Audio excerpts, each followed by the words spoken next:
and I'm going live on Facebook now. Okay.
This is Bharat FM. बजेगा Bharat, झूमेगा Bharat.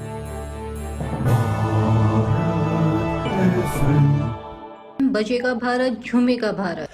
This is Bharat FM. Welcome to Bharat FM. My name is Mayank Chaya. It's with great pleasure that I welcome the very well-known journalist, editor, and writer Sathya Saran to Stars Aligned. I want to thank her for not just agreeing to talk to Bharat FM live, but also thank her for bearing with generosity rearranging of her interview twice. Sathya Saran has had a ringside view of India's many socio-cultural and popular trends, particularly the way the fortunes of the country's women have ebbed and flowed over the last 3 decades and more. As the editor of Femina, India's premier women's and fashion magazine for 12 years, Sathya Saran dealt with a wide range of issues at its helm. She worked at the magazine for a total of 26 years. Although one of the offshoots of Femina was the Femina Miss India contest, Saran has personally remained focused on many substantive and important issues. Apart from being a consulting editor with HarperCollins Publishers India, an adjunct professor teaching fashion journalism at the National Institute of Fashion Technology, NIFT, she has produced books at a very steady pace. Her books so far include the best-selling biographies of the actor-director Guru Dutt, titled 10 Years with Guru Dutt, Abrar Alvi's Journey, master composer S.D. Burman, titled Sun Mere Bandhu Re, the musical journey of S.D. Burman, as well as Gulzar's Angur Insights into the film Not, which is K-N-O-T, Not for Keeps, Writing the Modern Marriage, and From Me to You. She has just published Breath of Gold, Hariprasad Chaurasia, a biography by a wide consensus India's greatest flautist. So this is as eclectic as it gets, and I want to welcome you. Welcome, Sathya. Thank you so much, Mayank. It's absolutely a pleasure. Thank you. Thank you. Thank you. Since you're emerging fresh from it, let's begin with your latest book, Breath of Gold. Right. About the legendary Hariprasad Chaurasia. Apart from being such a worthy choice, what's made you choose him as your subject for your latest book? He's such a low-key figure. He is. And well, I think I wasn't really expecting to write the book. I was working in my capacity as consulting editor with a publishing house when I suggested that we should do a book on him, because I realized that he must have had an amazing journey. And as you said, he's low-key. And we said, let's find out what made him who he is. I mean, how did he take the flute center stage in classical music? It's a huge, huge accomplishment.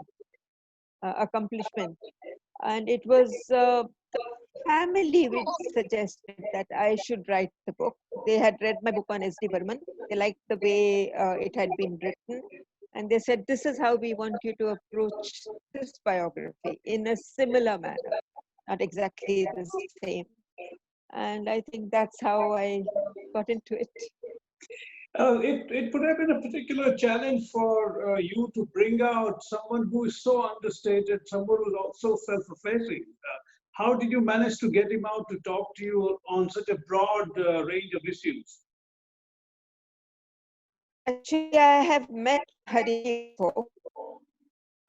He one day called me after I'd done some writing for him that I'm going to Oslo. Would you like to come with me and write and report on the Shakti concert? So Zakir Bhai was there, and he was there, and so I went along, and I realized at that point that he had a great sense of humor and very, very dedicated to his craft and his art. So I wasn't very hesitant about approaching him. I messaged him. I said, we're planning a book on you. What do you think? And he said, Satya ji, I'm very happy you're going to be doing this book. And he gave me time. It was difficult because he moves around like more than I think any prime minister would. He's in one country one day, in another city another day. But I finally got him in Bhubaneswar. I went to Bhubaneswar and sat in his Gurukul. And I said, now I'm going to interview you continuously for 3 days. I see. And that is where I got the bulk of the interview. From what I gather from a recent interview that you did for a wire service, it used to be my former wire service, IENS, with a friend of mine, Vishnu Makija. He talks about the interesting structure of your book. It's not like chapters, more like sections, and you've written it as if it's in present tense. Describe to me why you did that. I wanted it to be a journey which I was feeling and I was experiencing, and I wanted the reader to experience that same immediacy, the sense of walking through his life with Hariji. You know, when you say Hariprasad Chaurasia, people say, "Arey baap re, ye to bahut bhari kitab ho gaya." You know, it will be all music and kaun padega. So I wanted to break that myth that you can write about a human being in a way that can enthrall, because the life is enthralling. How did a restless son become a classical flautist, world famous? Right, you know, right. teaching across the world, traveling everywhere. No, Hariji tells me, I have been to places where no minister would have gone, which you will have to look up on the map. I have performed in such places. So how did he become such a person? You know, and I wanted that to be communicated. So that is why I use this filmy kind of technique of writing it. I see. To complete the Hariprasad Chaurasia thread, what did stand out? I mean, you've known him for a while, so you would have seen many aspects of him, but what did stand out for you while interviewing and writing the book? I think, no, I didn't know him very well. I've met him that one trip and once before. I see. That's it. But yes, I mean, he was approachable. He was not an unknown person. But what impressed me most was his complete humility, his complete ability to be, he's a guru. In the Gurukul, he's like a god. But he sits with his students. He eats with them. He eats what they eat. He knows everyone by name. He knows all their families.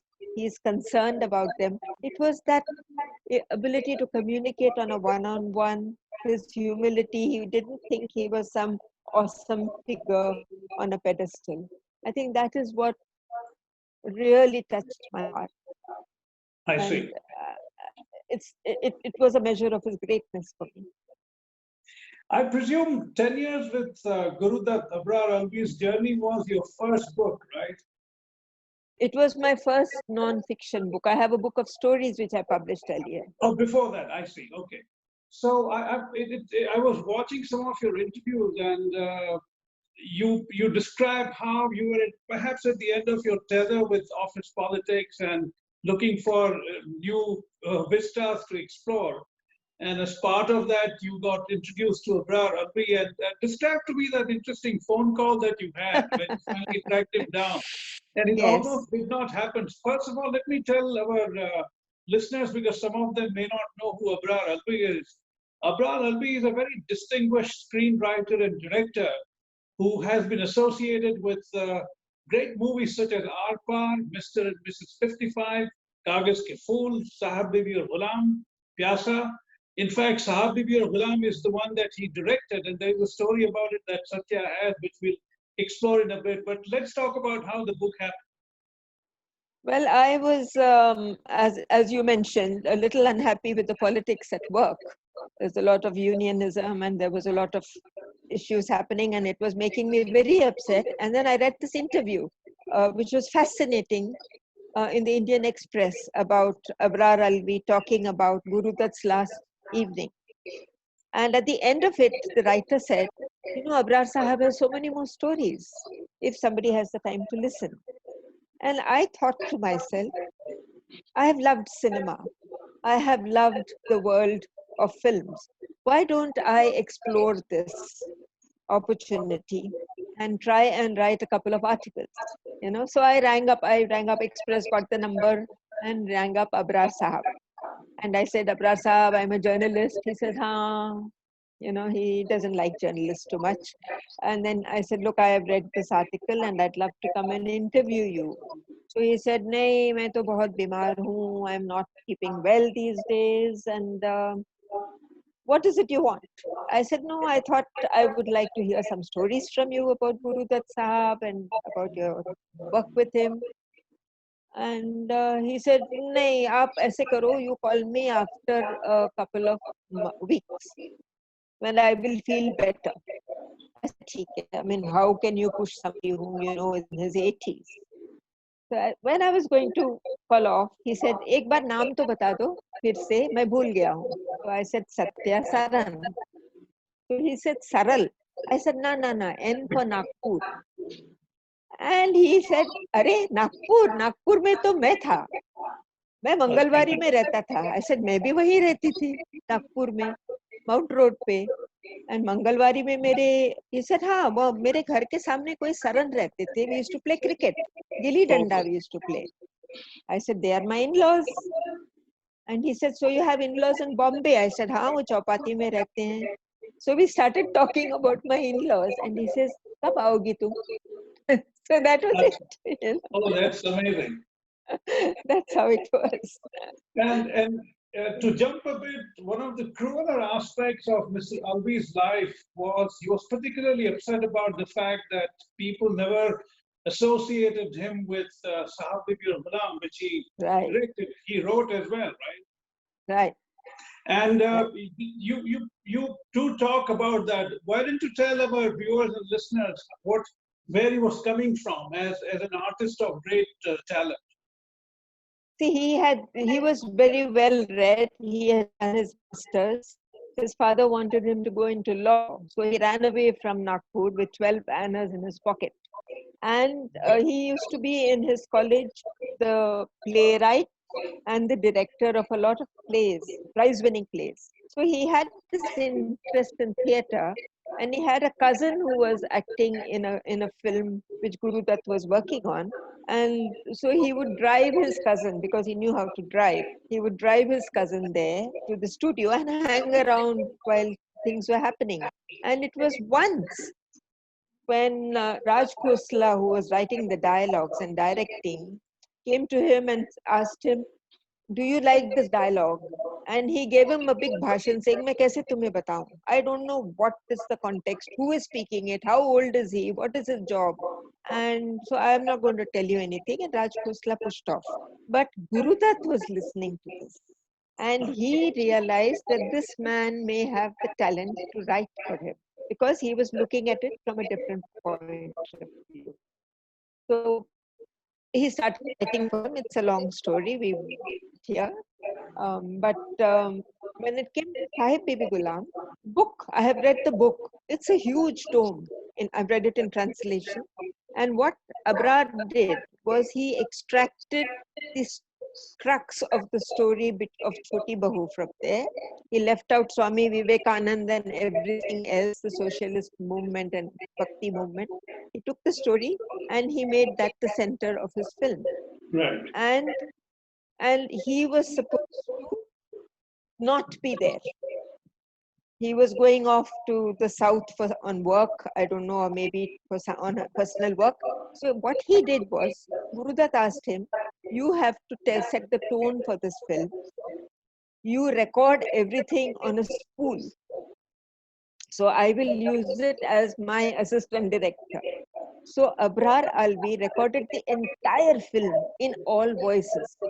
I know he could speak like Meena Kumari, he could speak, I mean, a woman's child's voice, he could do it all.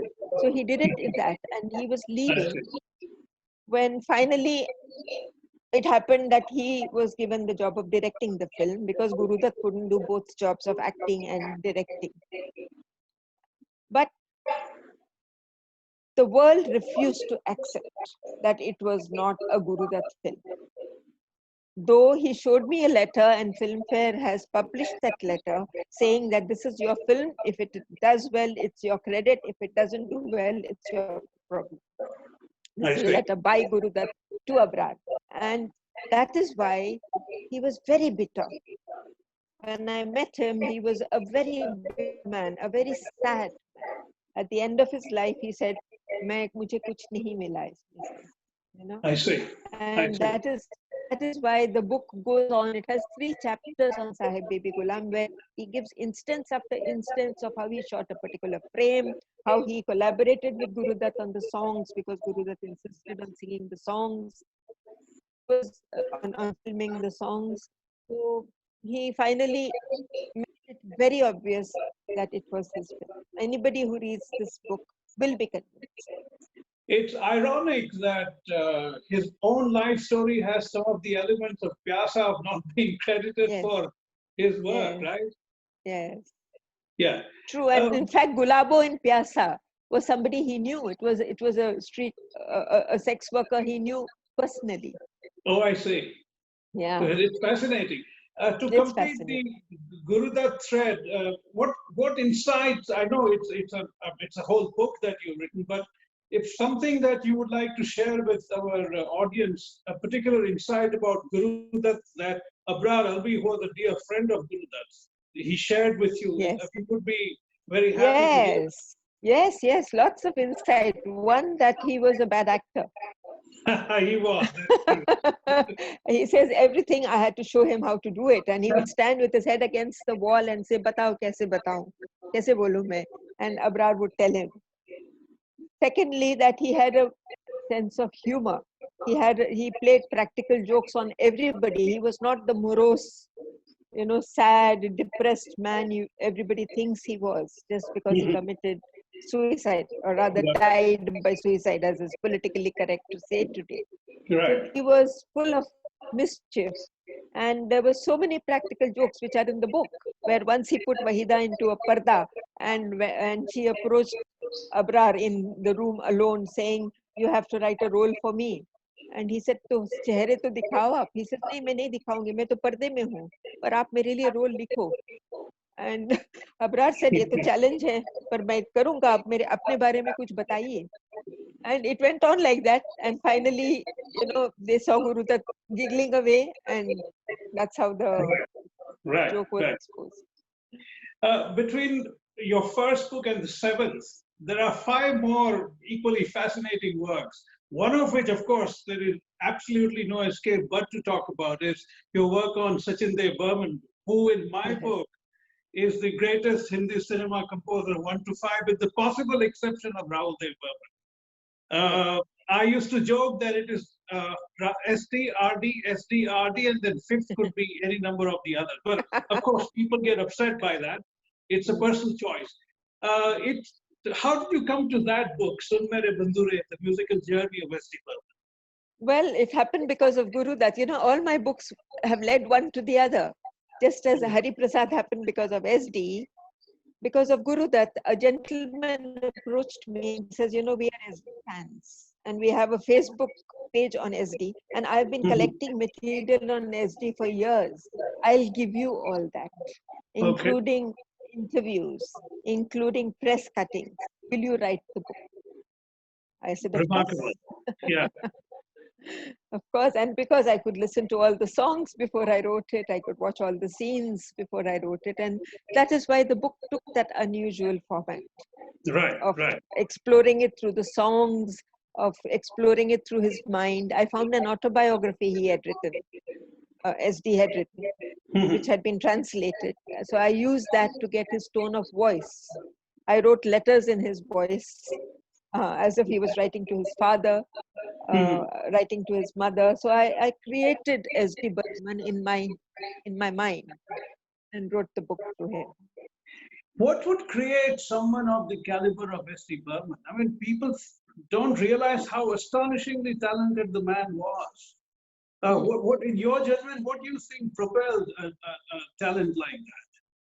Well, he had amazing teachers. He had two servants. He was from the royal family, and he had two servants. One of them used to sing slokas from the Ramayana, and the other one was a Bhatiyali singer. So he would sing boatmen's songs, and he would take him to the river, and he would cut the reeds into make flutes out of them, or things like that. So he learned to play the flute way, and he learned these two things. And then he also trained in music. He trained in music from some really exalted musicians. He went to Calcutta to study law. I don't know why all of them were sent to study law. Abrar. That was the thing. Yeah. And then he just branched off. He refused to go to college. Very interesting. You mentioned the Bhatiyali, the boat song. It's amazing how Satyendra Burman's career has so many remarkable boat songs. Both songs. Yeah. It's worth Madhi exploring. days continuously. It's like a leitmotif, Yeah. Yeah. I'm quite fascinated by that aspect of it. In terms of, you mentioned that your books have led one to the other fortuitously in some ways. It struck me that S.D. Burman did not leave you to his equally illustrious son. No, there was already a book on him, a very well written book. Even on S.D. Burman, there were two books already, which is why I chose the format I chose instead of a straight chronology. But it led to Jagjit Singh. Right.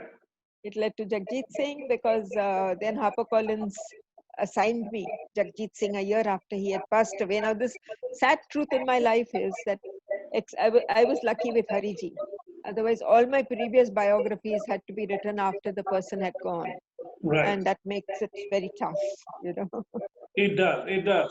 That sets up a perfect segue because I was about to ask about Jagjit Singh and the fact that all of them had passed by the time you got to them. Right. Two things. What do you think stood out in Jagjit Singh as a musician and as a singer? And what makes it a particular challenge to write about someone who's not around? It's an indirect voice in that sense. It's very difficult, but I was lucky. There has been a book on Jagjit Singh too. It's a coffee table book. And once I got Chitraji talking to me, she gave me the book. And she said, this has his voice in it, his interviews in it. So you can excerpt from it. I took permission from the person who had done the interviews. And so I had his voice. Okay. I could quote him. And it had some interviews with the family, which I could quote. But the rest had to be done with people who had lived with him, worked with him. His brother, his wife, his sound recordists, his accompanists, So it was difficult. Where do you see him in the pantheon of ghazal singers? Say, when you talk of ghazal singers, you immediately think of Begum Akhtar or Mehdi Hasan or people of that caliber. Where would you put him there?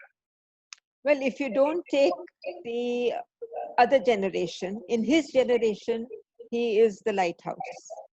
Okay. Everybody followed him. Everybody followed the couple principle of Chitra and Jagjit. So you had all the others couples singing together. He made the ghazal approachable. He made it hummable. His choice of lyrics was unusual. It was not all Sakhi and Raat and mere what is it called, Mazhar pe aana ya mere Sharabla Saki kind of thing. all that thing. It was meaningful. Sometimes it had a humane and a human feeling to it. It had social issues. It talked of children, bringing up children. It talked of poverty. It talked of bhook. So there were all these nuances, Right. and I think he stands completely apart. And there is this lovely story which I read, which I heard talking to his accompanist Daman Sood about when he wanted to do Beyond Time. He said, I'm bored with doing everything here. He managed to convince HMV to go to London. So the entire unit went to London and they set up house in a little flat outside London. Chitra was cooking for them and singing, of course, with them. And they had sound recordists from England. And the sound recordists were completely surprised. Here is a man who sings, who composes, who even writes lyrics and arranges his own music and knows enough of technology to make sure that everything goes the way he wants. Right, right. I think that is unsurpassable. Yeah, yeah. That sets him apart. To change the gears a bit, your career as editor, especially Femina, weren't you the editor at the time Sushmita Sen won Miss Universe? Yes, yes. I took over in 92 end and Right. she won in 94. In fact, very few people know that Namrata, Namrata Shirodkar, who I think is one of our prettiest Miss Indias, a year earlier stood in the top 7. I think she was number 4. But when Sushmita Aishwarya happened, I mean, nobody remembered anything else. Right. What are your memories of that? Because I was the very next day, I used to be posted in Delhi in those days. And I was, as soon as she won, the very next day, I went to her house in close to my office in Delhi and spent an entire day with her father, mother, brother. And it was a very strange, I did a cover story on the family side of it. Okay. Because you saw it from a very different vantage point. Both being as part of the people who build up that whole affair to the fact that she won. What was your vantage point on Sushmita Sen winning that? Well, she was a dark horse to begin with. When we were doing the preliminary contests which lead to the main contest in India, in Goa, we never really took her under consideration as one of the front runners. We had lots of other favorites. I see. Aishwarya was an obvious one. We knew she was going to place somewhere. Right. But yes, there were others. Arjun Rampal's sister was one. She was my personal favorite because she had a very fragile beauty to her, and I thought, wow, this one will go far. But Sushmita was a dark horse. But she had great presence of mind, amazing determination, and an ability to connect. She would make everybody feel special. And I think that made the difference. And she was perfect to be a Miss Universe. I mean, her personality fits wonderfully into that persona. Right. How much would you, one of the angles that I personally looked at as a journalist from Delhi was it quite interestingly coincided with India's economy opening up in a significant way. And it was apart from the fact that both the young women deserved it, it was also a sort of an expedient move by these institutions to bring India to the global market, as it were. How much do you agree with that? Sorry, but I jumped at you because this has been told to us so often that that it's actually a little insulting to the judges who are all top of their, who they are. The Miss Universe judges have always been, I don't know now, but earlier, have always been leaders in their line. So we would have a top movie star, a top director, a top industrialist, internationally known, maybe somebody from the UN, because they had links with the UN afterwards. So how would you tell somebody, make an Indian win? Would you, No, no, as a judge, accept it? it's not about rigging it at all. I'm saying the way the circumstances converge at these I think events. it was the confidence. It was the confidence we instilled in our girl. I'll tell you this, that before she went for her contest, Sushmita was sitting in front of me, opposite me in my room, saying, Satya, what am I going to do going there? Look at me, I'm dark. I don't have blue eyes. I'm not 5'8" or 10. I mean, I'm what I am. She's 5'8", I think. I'm not 5'10". How am I going to compete with blue-eyed blondes? I said, because you're different. Right. Because you will stand apart. All you have to do is believe in yourself. And there was a training we put them through. There was an understanding that we knew they were the best and they could do it.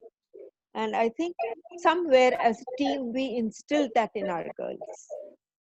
Year after year, we said, you can do it.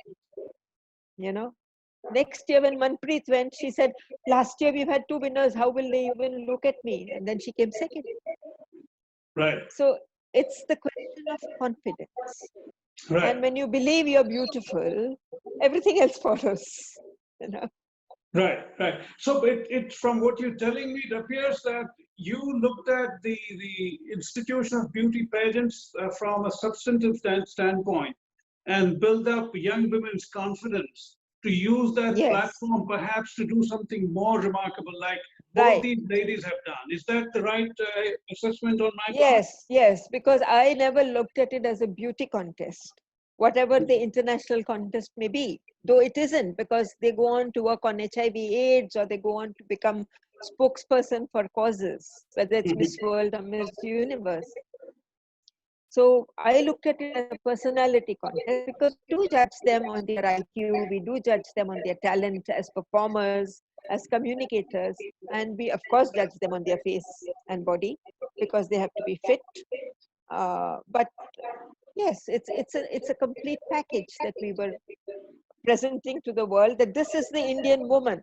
You jolly well look at her. We are not a poor country anymore, and we are not all hiding in, you know, behind our ghungats and our burqas. We can step up and be with you, wear those swimsuits, and tell you we are as good, or if not best. That is where we came from. Now that you look back at that era, because you had back to back 2 huge winners out of that Femina thing. Where do you think we are now? It seems to have tapered off a bit, hasn't it? I think with television and everybody's 5 minutes of fame, the on-ground contests have lost their luster. Okay. You know, on-ground contests take so long, you prepare a whole year for it, and then you have 15 minutes of television time, which people are showing have lower TRPs every year. So what's the big deal? I mean, you get onto television, they are following you 15 days, every day, watching you. It's like Big Boss or anything else. Yeah. So they said, there was a Gorgeous Me on television, which had a very similar trajectory as our Miss India contest. And those girls felt, wow, we are getting our money's worth of publicity. Yeah. Right. Fashion has been your passion as well. Yes. And you teach fashion journalism now. Yeah. Tell me, what is I'm looking at fashion post-COVID-19. Where do you think once normal time returns, how do you think that might influence the way fashion industry will evolve? Because this is going to be a problem for a while. And fashion is an intimate business in many ways. Well, I don't know, you know, it could go any which way. The buying power, of course, is not going to be as high. But look what happened after the war. It spawned high fashion. We had Christian Dior, we had Chanel, we had all the great designers coming up with beautiful clothes which made you forget the past, which made you forget the horror of the war. Maybe something like that may happen. We may become flamboyant, maybe a little more. We won't have huge wardrobes when we go shopping. We won't pick up 6 of everything. We may pick up 1, but it may be something that has lasting re-wearing, sustainability can be adapted differently.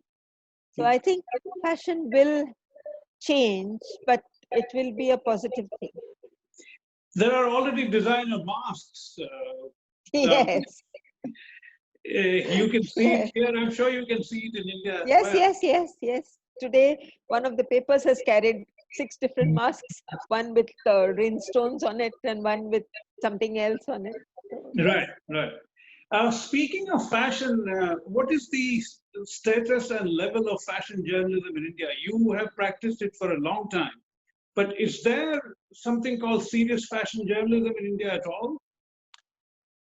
It's my crusade when I go to NIFT to create real fashion journalists. And I learned fashion journalism on the job. There was nothing. NIFT, the first graduates from NIFT started to leave NIFT after we had, around the same time I started writing, having to do fashion in the magazine. I was told I was only shooting beautiful clothes. I took on that job of shooting the clothes. And from there I started learning, okay, this is this kind of a cut, this is that kind of a cut from the person who gave us the clothes. But today, everything is there on the net. Right. But serious fashion writing is there with a handful of journalists who know what they're writing about, who can critique a show well, who can write it properly in the right terminology without it becoming jargon and without it becoming too watered down. Otherwise, a lot of my students then go to do travel magazines. So it's not an easy line, you see. Right, right. And it still has to mature. That sets me up for a slightly broader question. India has for millennia what we call Shringar Ras, which is erotic love essentially, but an offshoot, a significant offshoot of that is what might qualify as fashion in today's terms. Yes. Why is it that we have such a long, illustrious tradition of Shringar Ras and not in producing great literature about fashion, as it were? I mean, you had Kalidas, if you look at his description, they are stunning. Even now, I read them very often, and I'm so struck by the picturesque nature of that. So why don't we talk a bit about that? I don't know. It's, I always tell my students, I ask them, when do you think fashion came into India? And they tell me, they give me vague years. And I said, no, we were the most fashionable. We knew what to do with one piece of cloth. Right. We draped it in different ways, whether it was a man or a woman.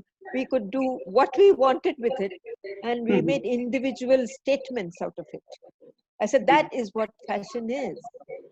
If you understand that, you will know that we are the most fashionable country in the world. And just wearing a little black dress does not make you fashionable, just because everybody else is wearing it.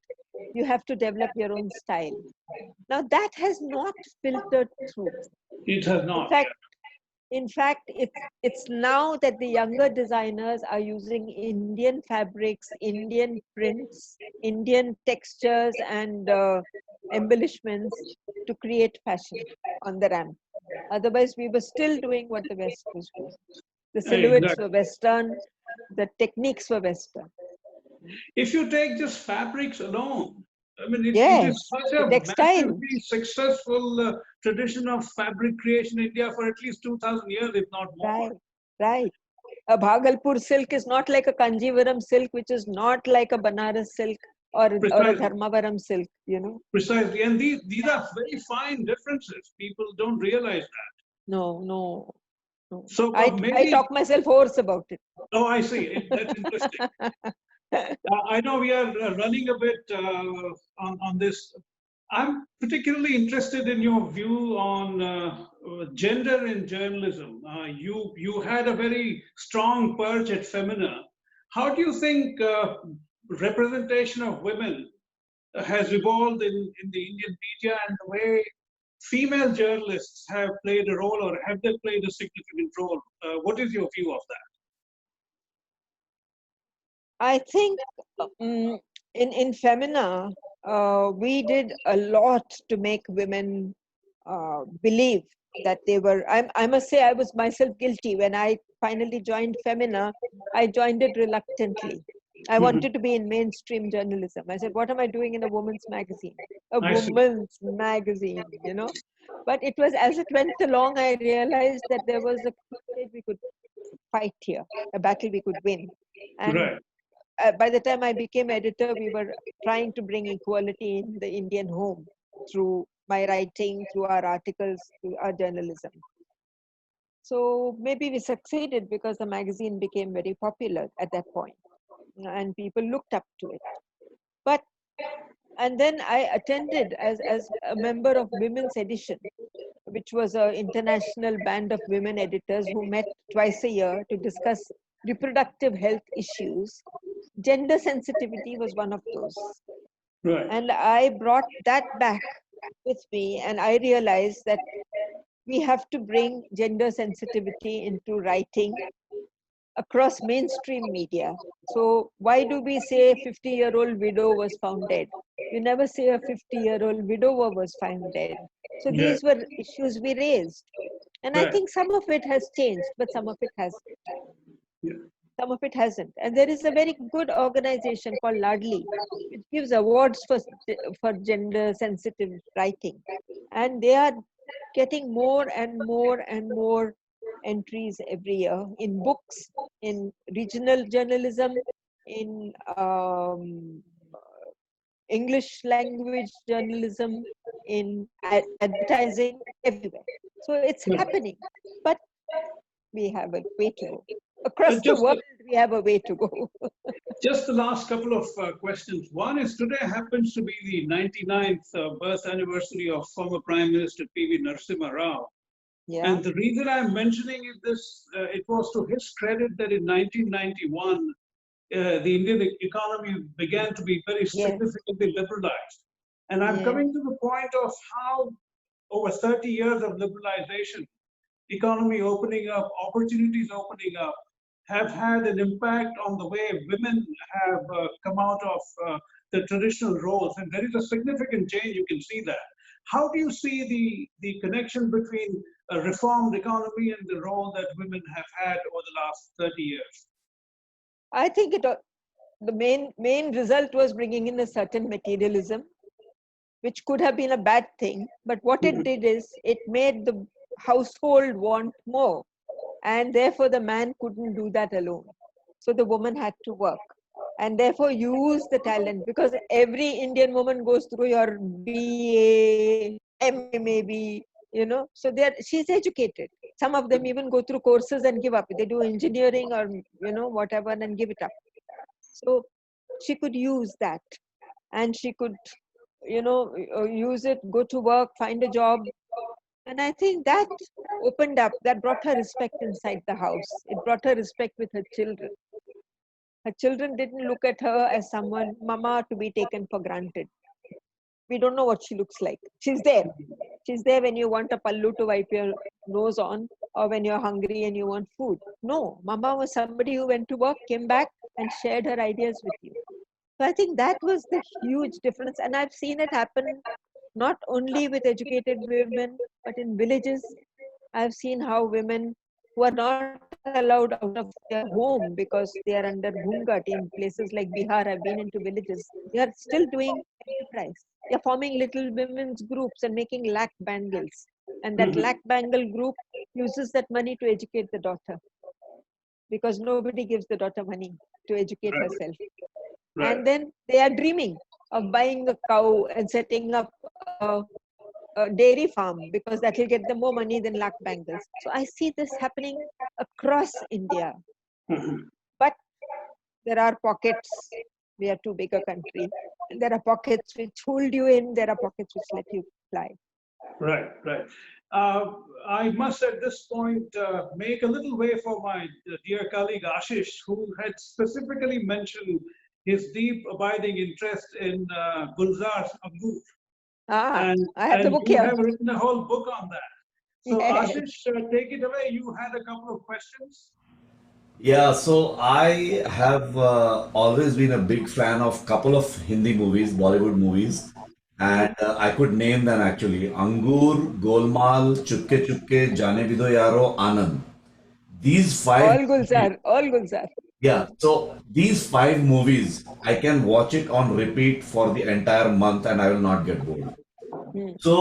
So when I heard about your book on Angur, which gives you insights on the movie, I was really fascinated, and I'm sorry about that. That I did not know that something like that existed. But the moment I came to know about you, and I tried to do some research, and I was amazed with the kind of books that you have written. So tell me a little bit. I mean, I have already ordered the book; it is not here yet. But while I'm there, I wanted to ask you, like, what kind of insights do you have in that book? Like, what is different in that book than what you would see in a movie? Well, I go into the history of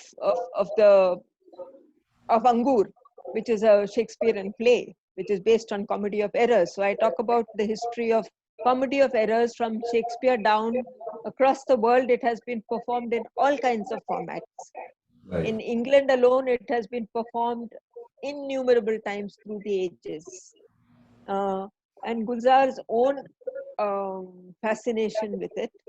He had he had been assigned to do this long ago. He did it as Do Duni Char, which was a Bimal Roy production, but not directed by Bimal Roy, directed by Debu Sen, whom I met for this book. And he told me how they did the film, how there were too many people giving their opinions, how Gulzar wrote the script, and it bombed because of various reasons. It ran for 4 days. But Gulzar never gave up the idea. He wanted to do this film somehow, and he managed to find somebody who also, like you, was very fond of Comedy of Errors. Yes, exactly. So And on so that note, he, yeah, so on that note, I'll have just one more question and I'll give it back to you, Mayank. You mentioned Gulzar Saab. Now, I am so much fascinated with that personality that I cannot believe, like, one side you have songs like Mera Kuch Saman, and on the other side you have Bidi Jalai Le. I mean, that's such a huge variety or versatility that the person has. So, have you ever, what is your opinion about your interactions with Gulzar? Like, how does he come across as a person? you're asking me about my favorite person. I mean, we are, and someone I admire and whom I interact with a certain respect, but a certain awe, but also a certain, I don't know what to call it. But Gulzar Saab comes across as a very humorous person. I mean, every book he signs for me has a pun in it. He will say, Satya ke liye sachmuch. You know? Yeah, Something like that. There's but it always is something in it. Yeah. So and I see how hard he works. He give me a time for an interview, 3:30 से 4:30. मैं सो के उठूंगा तुम आ जाना. And then he will be sitting at his desk after from 3 o'clock till 3:30 till I come, preparing for what he is going to do afterwards. And he has spent the whole day in the office working. He's a very hard worker, and he writes everything by hand. He makes sure that everything is the way he wants it. He's a perfectionist, and he's a very hard worker. Thank you, Satyaji, for answering those questions. Mike, you can take it over. Uh, just a couple of things about Angur. I was Hmm. wondering if, without, say, someone like Sanjeev Kumar or Devan Verma together, a movie like that, I mean, there are lots of other accomplished actors of that era who would have done it. But my sense is that Gulzar had a bounty in these two, don't you think? Yes, Gulzar speaks at length about both of them, especially Sanjeev Oh, I Kumar, see. who was Okay. very close to him. And he tells me in the book, he gives us instances of how Sanjeev took the dialogue further. You know, how he took something and put in a little pause or a little extension of a syllable, which gave it so much more meaning. So he says, I didn't have to tell him anything. And he talks of many instances. Then he talks of R.D. Burman and how he used the music, how he used the background music, sometimes by keeping quiet Right. and letting silence be part of the background. Right. you know. Right. And there is one section I have written about when he sings Pritam An Milo, uh, and he's high on whatever bhang, and he's Yeah. singing Pritam An Milo to wake up Sanjeev Kumar, who has gone to sleep upstairs. There is this ball which bounces upwards and all sorts of things which a bhangi person sees, and how the music in that is perfect to create that feeling of being high. And yet Right. it sticks with the song. It still has that old world feeling, and yet it is omnipotent. You know, it's fabulous. It is. On that note, I've been thinking about it for a while that someone like Sanjeev Kumar deserves a whole book, and perhaps you Yeah. would be perfectly placed to do it. I've really looked at it. I mean, a lot of people find him somewhat overrated, but it's interesting that you should look at his performance in, say, Shatranj Ke Khiladi, for instance, under the great Yes, Satyajit Ray, who right. took no prisoners. I mean, Satyajit Ray was an anally perfectionist person. Right. And if you see performances in Shatranj Ke Khiladi, which was not one of his greatest films, but a truly outstanding film, why is it that Sanjeev Kumar has got a short shrift, as it were, when it comes to celebrate? I mean, people do recognize his talent, but it's not to the extent that one would have thought. I think he was not a people person. He was not a star. Hmm. He was not even good looking, poor chap. Right. And you know, he was a very private person. He was not he didn't have the charisma of a Rajesh Khanna or a Dilip Kumar or even a Devanand or Raj Kapoor. He didn't have that kind of uh, come hitherness. Mhm. He was not a charmer. He was an actor. He was an actor, and he acted wonderfully. So people did not feel that connect with him, Right. and they said, "ठीक है, you know, है, kar raha hai." Yeah. Because everybody doesn't know good acting. Right. They don't I, know. I They don't deserve it. I wrote the other day that he was the Irfan Khan before Irfan Khan was Irfan Khan in many ways. Yes, yes. Yeah. He was versatile. I mean, look at him in Koshish. Right. Again, Gulzar. Yeah. Right. Yeah. No, this has been terrific. I had a wonderful time. I hope you did. I'm sure some of our listeners did too. I think we are just about at the end of it. And we want to wish you all the very best for your next book, which hopefully would be Sanjeev Kumar's with some luck. Oh, that's a Uh, great idea, actually. Thank you. I I must would say, have you done are it a myself, but I'm too far away. I live here and it's difficult with all the financing involved. But I think you are perfectly placed to do a book of that nature. But thank you so much, because you've been wonderful as an interviewer. Oh, You nice have of you to say that. no, it's amazing to get a good interviewer nowadays. Yes. Oh, Thank you. I'm touched. Thank you very much. And I want to thank Ashish especially because he was the one who swung this whole thing. And I'm Yes, glad he Ashish did. has made it happen like this, and it's Yeah, and fantastic. courtesy of Ashish, I've been able to meet you, although I've known your work for a long time, and I'm glad we did, and hopefully we'll connect. But I'm in Bombay or you're in Chicago Yes, for some reason. yes, Satyaji, yes. before you go, I just wanted to have a chance for all our viewers here on Zoom. Right. They wanted Yeah, to ask you something. sure. Just giving. So if you guys, anybody here who has a question or what would like to say something, either raise your hand if you have your video on, or put something in the chat so that I can unmute you. Give you a. No, it doesn't look like it. Okay. All right. I'll then I'll let you go. Thanks, Satyaji. Thank you very much. Right, right. Yeah. Thank you. Thank you so much. Very nice Bye-bye. of you, and good night. Good Good night. Good morning. Bye bye.